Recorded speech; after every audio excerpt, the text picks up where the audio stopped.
עם טיפ קטן לאיך להשיג דברים שאנחנו רוצות. בדרך כלל יש לנו דרך אחת לעשות דברים. אני אוהבת לעשות כך או אוהבת לעשות אחרת, ויש לנו איזושהי התעקשות לעשות את זה רק בדרך הזו. מה שקורה שאנחנו מפספסות הרבה הזדמנויות.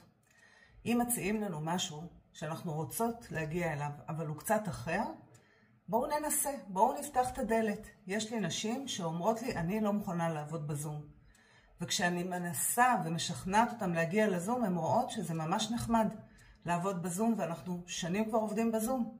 אותו דבר עם כושר. רציתי לעשות אימוני כוח.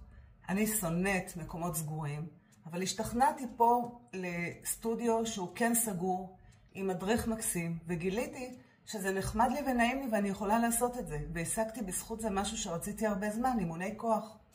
אז מה המסקנה? אל תמהרו לפסול. כשמציעים לכם משהו חדש, תתנסו כמה חודשים, ואז תחליטו אם כן.